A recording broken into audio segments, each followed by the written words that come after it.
ರಾಧಾಕೃಷ್ಣನ್ ಅವರಲ್ಲಿರುವಂತಹ ಮಾನವೀಯ ಸದ್ಗುಣಗಳನ್ನು ಪ್ರತಿಯೊಬ್ಬ ಶಿಕ್ಷಕರು ಮೈಗೂಡಿಸಿಕೊಳ್ಳಬೇಕು. ಶಿಕ್ಷಕ ದಿನಾಚರಣೆಯಂತಹ ಆಚರಣೆಗಳು ನಮಗೆ ಪ್ರೇರಣೆ, ಪ್ರೋತ್ಸಾಹದ ಜೊತೆಗೆ ಮತ್ತಷ್ಟು ಸಕ್ರಿಯವಾಗಿ ಕೆಲಸ ಮಾಡುವುದಕ್ಕೆ ಹುರುಪು ನೀಡಿದೆ. ಒಬ್ಬ ಶ್ರೇಷ್ಠ ಗುರುವಿನಿಂದ ಶ್ರೇಷ್ಠ ಶಿಷ್ಯಂದಿರ ನಿರ್ಮಾಣ ಸಾಧ್ಯ ಅಂತ ಕುಂದಾಪುರದ ನಿಕಟಪೂರ್ವ ಕ್ಷೇತ್ರ ಶಿಕ್ಷಣಾಧಿಕಾರಿ ಅಶೋಕ್ ಕಾಮತ್ ಹೇಳಿದ್ದಾರೆ. ಕುಂದಾಪುರದ ಸರ್ಕಾರಿ ಪದವಿ ಪೂರ್ವ ಕಾಲೇಜಿನ ಶ್ರೀ ಲಕ್ಷ್ಮೀ ನರಸಿಂಹ ಸಭಾಭವನದಲ್ಲಿ ಉಡುಪಿ ಜಿಲ್ಲಾ ಪಂಚಾಯತ್, ಕುಂದಾಪುರದ ಸಾರ್ವಜನಿಕ ಶಿಕ್ಷಣ ಇಲಾಖೆ ಆಶ್ರಯದಲ್ಲಿ ನಡೆದಂತಹ ತಾಲೂಕು ಮಟ್ಟದ ಶಿಕ್ಷಕರ ದಿನಾಚರಣೆಯಲ್ಲಿ ಮುಖ್ಯ ಅತಿಥಿಯಾಗಿ ಪಾಲ್ಗೊಂಡು ಅವರು ಮಾತನಾಡಿದರು. ಪರಲೋಕಕ್ಕೂ ಸಹಾಯ ಮಾಡುವಂತಹ ಜೀವನ ಶೈಲಿಯನ್ನ ಪ್ರೇರೇಪಿಸಿದವನು ಅನ್ನುವಂಥ ಒಂದು ಅರ್ಥವನ್ನು ಕೂಡ ಕೊಟ್ಟಿದ್ದಾರೆ.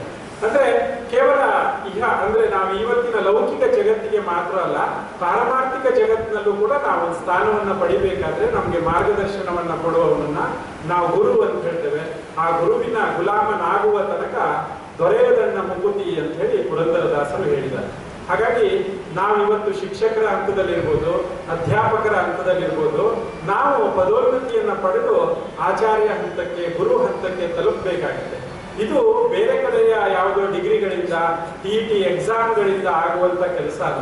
ಇದು ನಿರಂತರ ನಮ್ಮ ಕೆಲಸದ ಕುರಿತು ನಾವೇ ಮಾಡಿಕೊಳ್ಳುವಂತಹ ಆತ್ಮಾವಲೋಕನ ಮತ್ತು ಪುಸ್ತಕಗಳ ಓದು ಮತ್ತು ಉತ್ತಮ ಮಾರ್ಗದರ್ಶಕರ ಸಹವಾಸದಲ್ಲಿ ಇದು ಸಾಧ್ಯವಾಗುತ್ತೆ.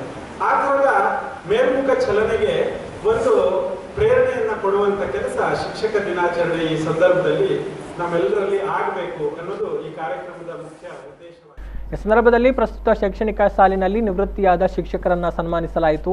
ಈ ಸಂದರ್ಭ ಕುಂದಾಪುರ ತಾಲೂಕು ಪಂಚಾಯತ್ ಅಧ್ಯಕ್ಷೆ ಇಂದಿರಾ ಶೆಟ್ಟಿ ಹರ್ಕೂರು ಅಧ್ಯಕ್ಷತೆಯನ್ನು ವಹಿಸಿದರು. ಜಿಲ್ಲಾ ಪಂಚಾಯತ್ ಸದಸ್ಯೆ ಶ್ರೀಲತಾ ಸುರೇಶ್ ಶೆಟ್ಟಿ, ತಾಲೂಕು ಶಿಕ್ಷಕರ ದಿನಾಚರಣೆ ಸಮಿತಿ ಅಧ್ಯಕ್ಷ, ತಾಲೂಕು ಪಂಚಾಯತ್ ಕಾರ್ಯನಿರ್ವಹಣಾಧಿಕಾರಿ ಕೇಶವ ಶೆಟ್ಟಿಗಾರ್ ಹಾಗೂ ಎಲ್ಲಾ ಶಿಕ್ಷಕರ ಸಂಘಗಳ ಅಧ್ಯಕ್ಷರು ಉಪಸ್ಥಿತರಿದ್ದರು. ಶಾಲೆಯಲ್ಲಿ 91ಕ್ಕೆ ಪರಸ್ಪರ ವರ್ಗಾವಣೆ ಮೂಲಕ 1960 ಜೂನ್ 4ರಂದು ಜನಿಸಿದವರು